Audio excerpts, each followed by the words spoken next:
राधे राधे भक्तों, आज ज्येष्ठ मास की पूर्णिमा है जो कि बहुत महत्वपूर्ण पूर्णिमा होती है। ज्येष्ठ मास की पूर्णिमा के दिन वट सावित्री व्रत रखा जाता है जिसका बड़ा महत्व होता है।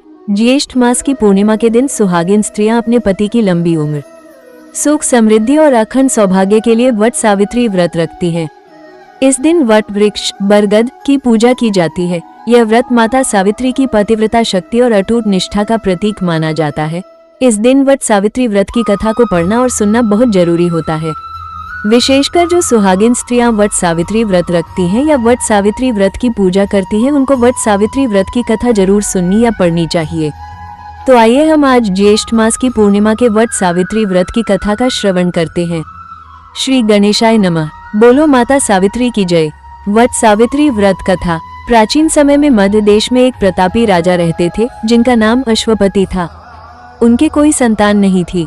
संतान प्राप्ति के लिए राजा और रानी ने वर्षों तक माता सावित्री की कठोर तपस्या और पूजा की। माता प्रसन्न हुई और वरदान दिया कि उनके घर एक तेजस्विनी कन्या जन्म लेगी। कुछ समय बाद राजा के घर अत्यंत सुंदर और गुणवान कन्या ने जन्म लिया। माता के आशीर्वाद से उत्पन्न होने के कारण उसका नाम सावित्री रखा गया। सावित्री बड़ी होकर अत्यंत विदुषी, तेजस्वी और धर्मपरायण बनी। जब उसके विवाह की आयु हुई तो राजा अश्वपति ने योग्य वर की खोज आरंभ की, परंतु सावित्री ने स्वयं पति चुनने की इच्छा प्रकट की।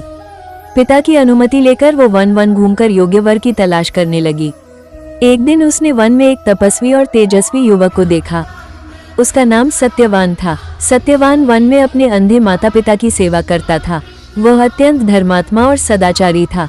सावित्री ने मन ही मन सत्यवान को अपना पति स्वीकार कर लिया।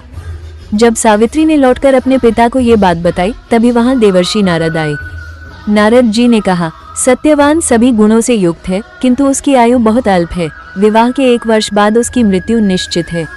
ये सुनकर राजा अश्वपति चिंतित हो गए और सावित्री को दूसरा वर चुनने के लिए कहा। किंतु सावित्री ने दृढ़ स्वर में कहा, पिताजी, आर्य कन्या केवल एक बार ही पति का वरण करती है। मैंने सत्यवान को मन से पति मान लिया है, इसलिए अब मैं किसी अन्य से विवाह नहीं कर सकती। अंततः राजा ने सावित्री का विवाह सत्यवान से कर दिया। विवाह के बाद सावित्री अपने सास ससुर के साथ वन में रहने लगी और पूरी श्रद्धा से उनकी सेवा करने लगी। धीरे धीरे वो दिन निकट आने लगा जिसकी भविष्यवाणी नारद जी ने की थी। सावित्री ने 3 दिन पहले से कठोर व्रत और उपवास आरंभ कर दिया।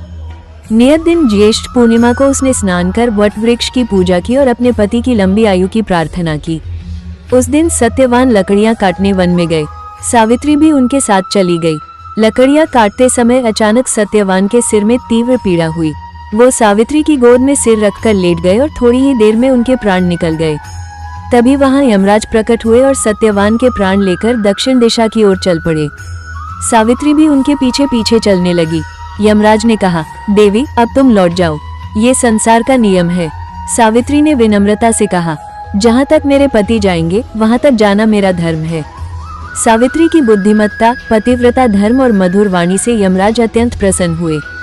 उन्होंने कहा, हे साध्वी, तुम एक वर मांग सकती हो। सावित्री ने कहा, मेरे अंधे सास ससुर की दृष्टि लौटाए और उनका खोया हुआ राज्य उन्हें प्राप्त हो जाए। यमराज ने तथास्तु कहा और आगे बढ़ गए। सावित्री फिर भी उनके पीछे चलती रही। ये देख यमराज ने दूसरा वर मांगने को कहा।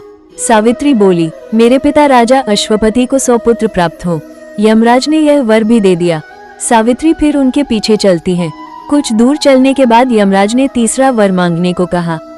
तब सावित्री ने कहा, मुझे मेरे पति सत्यवान से 100 पुत्रों की प्राप्ति हो। यमराज ने अनजाने में तथास्तु कह दिया। फिर उन्हें स्मरण हुआ कि बिना सत्यवान के जीवित हुए यह वरदान पूरा नहीं हो सकता। सावित्री की बुद्धिमत्ता और पतिव्रता से प्रसन्न होकर यमराज ने सत्यवान के प्राण लौटा दिए। सत्यवान पुनः जीवित हो उठे। उसी समय उनके माता पिता की आंखों की ज्योति लौट आई और उन्हें अपना राज्य भी वापस मिल गया। राजा अश्वपति को भी पुत्रों की प्राप्ति हुई। इस प्रकार सावित्री ने अपने पतिव्रत और दृढ़ निष्ठा से अपने पति के प्राण वापस प्राप्त किए। तभी से ज्येष्ठ पूर्णिमा के दिन वट सावित्री व्रत रखने और यह कथा सुनने की परंपरा चली आ रही है। व्रत कथा का फल, जो स्त्री श्रद्धा और विधिपूर्वक वट सावित्री व्रत करती है तथा ये कथा सुनती या पढ़ती है, उसे अखंड सौभाग्य, पति की दीर्घायु, सुख, समृद्धि और परिवार में मंगल प्राप्त होता है। इति श्री वट सावित्री व्रत कथा समाप्त। बोलो माता सावित्री की जय। दोस्तों, ये थी पूर्णिमा वट सावित्री व्रत की कथा। आपको ये कथा कैसी लगी हमें कमेंट में जरूर बताएं। अगर आपको हमारा ये वीडियो अच्छा लगा हो तो इस वीडियो को लाइक शेयर जरूर करें। ऐसी ही भक्ति कथाओं और धार्मिक जानकारियों के लिए हमारे YouTube चैनल रियल भक्ति टेल्स को सब्सक्राइब करना ना भूलें। मिलते हैं आपसे अगले वीडियो में, तब तक के लिए राधे राधे।